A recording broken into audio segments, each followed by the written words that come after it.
Tagad bērni ir tie, kas stājas pretī radikālā islāma draudiem. Un jā, jūs dzirdējāt pareizi – bērni. Kāpēc tieši jaunajiem ir jāsaprot šis drauds, kamēr vecākie to nespēja aptvert, ir jautājums, uz kuru mums vēl jāatrod atbilde. Bet šis bērns kļūst ārkārtīgi populārs, jo viņu aizveda skolas ekskursijā, un viņš atteicās pakļauties. Tas ir neticams video ieraksts. Mēs to tūlīt skatīsimies. Bet vispirms, laipni lūgti raidījumā The Pushback. Es esmu Meira Kā, jūsu vadītāja.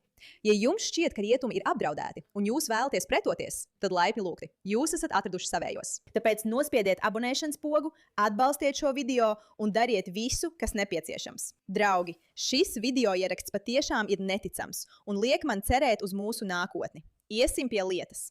Labi, tātad bebru skauti tika aizvesti ekskursijā uz Stērlingas mošeju. Labi, kāpēc viņi šeit veda bērnus? Tas ir labs jautājums, bet paskatieties, ko izdara šis mazais zēns. Allahu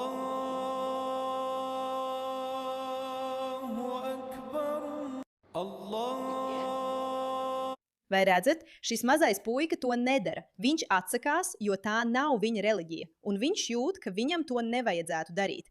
Un viņš kļūst ārkārtīgi populārs internetā. Es domāju, tikai šim video ir 1,7 miljonu skatījumu. Bet es to esmu redzējusi visur savā plūsmā. Jo cilvēki ir sajūsmā par bērnu, kurš tik labi saprot savas vērtības, lai pateiktu, tas nav pareizi, es tam neticu. Es tagad neklanīšos.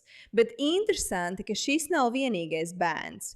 Kamēr viņš tiek ļoti slavēts, esmu atradusi daudz video ar maziem bērniem, kuri saka, pietiek, nu ir gana. Tur, kur pieaugušie nerīkojas kā pieaugušie, mēs rīkosimies kā pieaugušie. Un es, piemēram, to absolūti dievinu, jo šie bērni ir mūsu nākotne. Un ja mēs varam viņiem iemācīt nepieciešamo patriotismu, tad mums varētu būt cerība. Es tiešām nevaru izteikt, cik ļoti man patīk šie video. Skolās viņi mūs spiež mācīties par islāmu un par cilvēkiem, kas ierodās šeit. Es negribu par to mācīties. Es gribu mācīties par savu kultūru, saviem uzskatiem, un es lepojos, ka esmu anglis. Skolas mūs spiež mācīties par citām kultūrām, un es to negribu. Es gribu mācīties par savu kultūru. Un mums visiem jāuzdod sev jautājums, kāpēc skolās bērniem uzspiež šīs ideoloģijas? Tā pati par sevi ir problēma, jo es jums apsolu, ka islāma skolas neuzspiež saviem bērniem angļu vērtības, bet mēs to tūlīt paskatīsimies. Vai viņi jums ir mācījuši par tiesību bīli? Nē. Vai jūs mācījāties par Azinkūras kauju? Nē. Skolā viņi mums mācīja par islāmu, par pravieti Muhamedu un visām viņu ideoloģijām. Viņi gandrīz nemaz nepieskārās kristietībai galu galā. Vai viņi tev stāstīja, ka viņš bija karavadons, kurš brutāli nogalināja cilvēkus? Viņi neko tādu neteiktu. Un kad es mēģināju piecelties un kaut ko pateikt dažiem no viņiem, es par to dabūju nepatikšanas. Mani pat atstādināja no skolas, jo acīm redzot, es biju rasists. Bet es tāds nebiju. Es vienkārši mēģināju. Tu viņu apšaubi. Es esmu muļķis.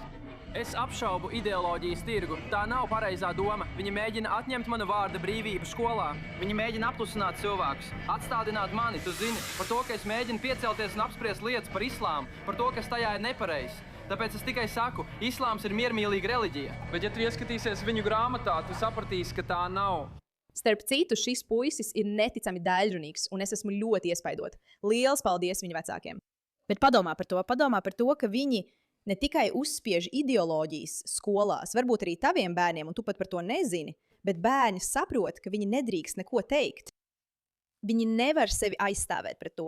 Un ja tu esi mazs bērns, kurš jau mācās, ka lielā sistēma tevi apklusinās, ja mēģinās iebilst pret kaut ko, kas tev šķiet nepareizi, padomā, kādu pieaugušo tas izveido, cik dziļi tas iespiežās maza bērna psihē. Un tas ir pateicoties šī bērna vecākiem. Un es esmu gatava likt uz to savu dzīvību, ka viņi viņam iemācīja, ka šīs vērtības ir problemātiskas un ka viņam ir jāspēj nostāties par sevi, ka viņam ir viņu atbalsts, ka viņam ir jāspēj pateikt savu viedokli. Tieši šāds darbs vecākiem ir jāveic ar saviem bērniem, ja bērni tiek spiesti ticēt šīm ideoloģijām, vai ne? Es atgādināšu jums, ka islamisti nemaz neatkāpjas. Un mums ir vēl vairāk video ar bērniem, kuri tam pretojas. Un atkal, man ļoti patīk, ka tas notiek. Lai gan tas, ka tam vispār ir jānotiek, ir neprātīgi. Bet man tas ļoti patīk, jo tas man dod tik daudz cerības. Bet pirms mēs to apskatīsim īsi par mūsu sponsoru. Es zinu, kad es pamanījusi, ka mana āda izskatās lieliski. Un godīgi sakot, man nav nekādas īpašas rutīnas. Man vienkārši ir mazs noslēpums. Es sāku lietot OneSkin OS 1 savā ikdienas rutīnā, un ar laiku mana āda tiešām izskatās gludāka un veselīgāka, un jūs to pamanāt. Tas, kas atšķir OneSkin, ir tas, ka tas ir izstrādāts, lai iedarbotos uz tā sauktajām zombiju šūnām, novecojošajām ādas šūnām, kas pārstāja pareizi darboties un veicina sīko krunciņu un blāvuma rašanos. Ne jau tāpēc, ka es novecoju. Rezultātus apstiprina 4 recenzēti klīniskie pētījumi, vairāk nekā 10,000 5 zvaigžņu atsauksmju, un pat Bloomberg ir atzinis viņus par līderiem ādas ilgmūžības jomā. Un es esmu ļoti priecīga, ka viņi ir mani sponsori. Balstoties uz vairāk nekā 10 gadu ilgiem ilgmūžības pētījumiem, OneSkin OS 1 peptīds ir pierādīts kā efektīvs redzamo novecošanās pazīmju mazināšanā, palīdzot tev iegūt veselīgāku ādu gan tagad, gan novecojot. Ierobežotu laiku izmanto iespēju izmēģināt OneSkin ar 15% atlaidi, ievedot kodu Mejera vietnē oneskin.co/Mejera. Tas ir 15% atlaide vietnē oneskin.co ar kodu Mejera. Pēc pirkuma viņi jautās, kur tu par viņiem uzzināji? Lūdzu, atbalsti raidījumu un pasaki, ka es tevi nosūtīju. Jā, lūdzu, atbalsti raidījumu, jo mēs ļoti novērtējam katru mūsu sponsoru, un man jāatzīst, ka mana āda izskatās diezgan labi.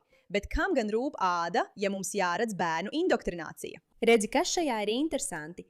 Islāmisti ir sapratuši, cik svarīgi ir indoktrinēt bērnus. Un šis ir video ar puisi, kurš dzīvo Japānā. Labi, paklausīsimies, ko viņš saka. Šis ir pakistāniešu vecāks. Tātad ik viens var iet Japāņu skolā? Vai iet uz skolu? Jā, es to daru. Mūsu dēls ir islāma skolotājs. Bērndārzā un skolā mēs nesvinam Helovīnu un Secubunu. Mēs kā musulmaņi bērndārzā un skolā nesvinam Ziemassvētkus, Helovīnu, Secubunu un citas šādas lietas. Tajās dienās mēs paliekam mājās.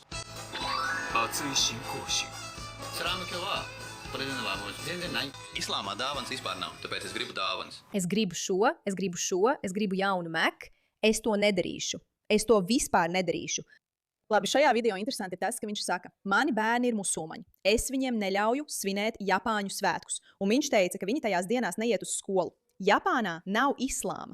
Japānai vajadzētu kļūt multikulturālākai, vai ne? Tātad viņi ierodas citās sabiedrībās un saka, jums ir jāatbalsta mūsu ideoloģijas, bet mēs nekādā gadījumā neļausim mūsu bērniem ietekmēties no jūsu ideoloģijām.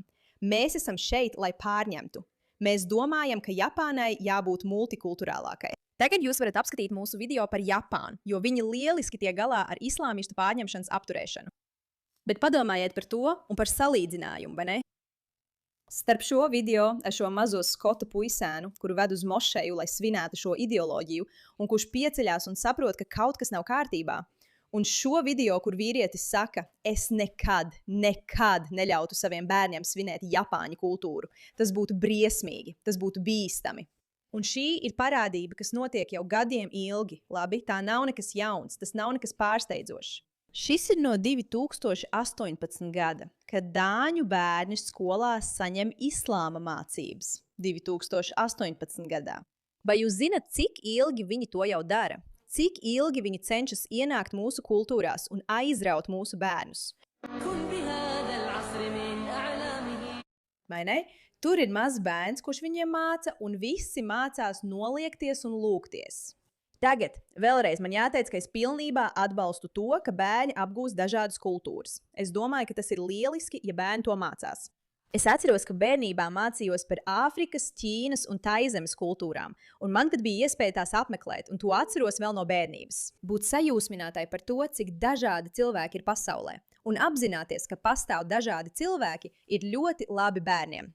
Tomēr jautājums ir, kāpēc tas viņiem tiek uzspiests, nevis ļauts attīstīt savas vērtības. Es vienmēr zināju, kādas ir manas vērtības, no kādas sabiedrības es nāku, kam es ticu, un mani aizrāva tas, ka ir arī citi cilvēki ar līdzīgām īpašībām. Man netika teikts, ka citi cilvēki ir labāki par mani, un ka ja es uzdrīkstos kaut ko teikt par citiem cilvēkiem, es nonākšu nepatikšanās, un man nav atļauts runāt par savām vērtībām, un pat nav atļauts svinēt savas vērtības.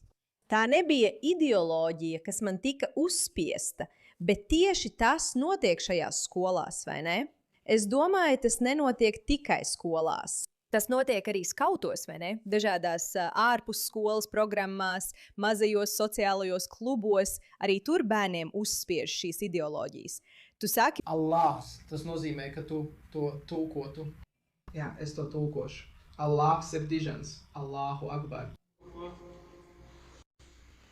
Es domāju, tam tiešām vajadzētu tevi satraukt. jo Allahu Akbar nozīmē Dievs ir dižens. Bet tas ir arī tas, ko viņi saka, kad veic teroraktus, vai ne?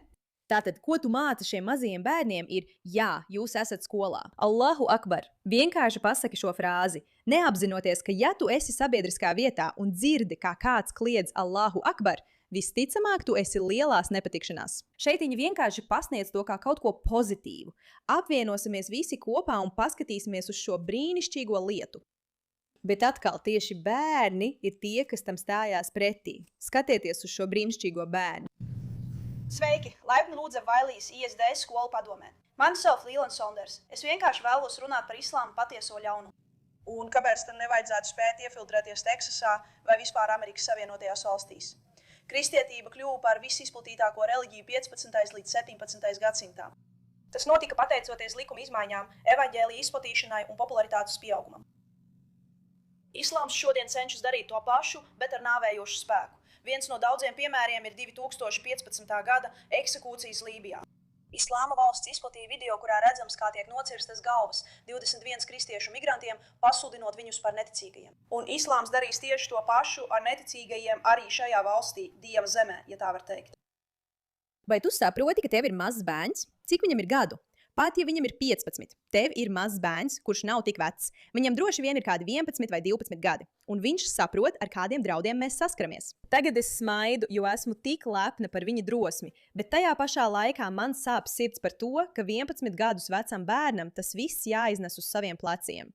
Apziņas smagums, ka islāms vēlas izpildīt nāves sodu neticīgajiem, un šie cilvēki nāk viņu skolā. Tiem, kas nezin šo stāstu, Teksasas Wiley East skolā ar musulmaņu brālības saistītas grupas uzstādīja Davas stendu pusdienlaikā un izdalīja skolēniem korānus, hidžābus un brošūras par šariata likumiem. Vecāki ir piepildījuši 3 skolas padomes sēdes, pieprasot risinājumus, pieprasot atbildes, vai ne?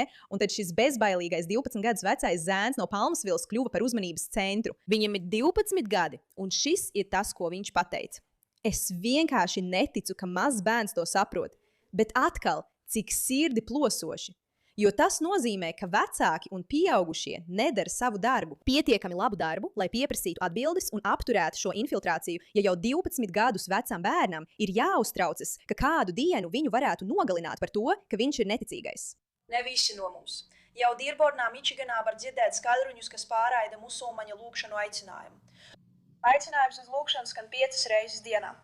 Kāpēc cilvēkiem, kāpēc Dearborna iedzīvotājiem pilsētā Amerikas Savienotajās valstīs ir jādzird ideoloģija, kas 5 reizes dienā tiek skaļi atskaņota, un kas viņus nogalinātu, ja viņi nelūgtu viltus dievu, kurš sāpina sievietes, piemēram, manu mammu, un meitenes, piemēram, manu māsu? Vai tu saproti, ka šis puisis, šis mazais zēns, saprot islāma bīstamību? Viņš to saprot. Tas ir izcili, un tā ir brīnišķīga izglītība. Redzi, šis bērns to iemācījās mājās. Viņš nerakstīja šo runu. To uzrakstīja viņa vecāks. Un jo vairāk cilvēki spēja pastāstīt saviem bērniem un izskaidrot viņiem, ar ko mēs saskaramies, jo vairāk šiem bērniem pieaugot būs dabiska imunitāte, lai saprastu, ka viņiem ir kaut kas, ko ir vērts aizstāvēt, kaut kas, par ko ir vērts cīnīties. Bet notiek pretējais. Vecāki īsti neko nesaka. Viņi baidās tikt uzskatīti par rasistiem, viņi īsti necīnās pretī, viņi nav pārliecināti, kā to darīt, un tad bērni redz šo vilcināšanos un mācās no tās. Katrs no šiem bērniem, kurš piecēlās, tas bērns skolā, tas bērns protestā, šis bērns pārstāvju priekšā, viņi to iemācījās mājās, ka ir jāaizstāv savas vērtības. Un tas ir patiešām skaisti. Mēs pabeigsim šo video. Kamēr ASD skolas ļauj šīm pašām idejām nonākt līdz tādiem bērniem kā es jau iepriekš esmu stāvējis pie šī piedestāla un uzrunājis valdi par jūsu šausminošajām darbībām, ļaujot islāma organizācijai. Kāpēc islāms? Jūsu ēdnīcā. Kamēr viņi izdalīja hidžābus, korānus un brošūras par šariata likumiem skolēniem, jums to nezinot? Es jautāju valdē par šo un kā tas tiks risināts un mainīts nākotnē. Jūsu pusē gandrīz nekāda rīcība nav veikta. Paldies par jūsu laiku, un es vienkārši gribu pateikt. Tātad šis bērns burtiski stājas pretī cilvēkiem, kuri izliekas, ka kaut ko dara, bet patiesībā nedara. Un tas ir tas, par ko mēs visi iestājamies. Bērni pretojas, un viņi to dara tāpēc, ka arī pieaugušie pretojas, un viņi to mācās mājās. Tāpēc prasa atbildību arī no citiem cilvēkiem, un es, piemēram, to svinu. Sirds sāp par to, ka bērniem vispār ir jāuztrauc par šādām lietām, bet tā ir mūsu realitāte. Mums visiem ir jāpieaug un jāpretojas. Un man ļoti patīk šis video. Paldies par jūsu uzmanību šim jautājumam.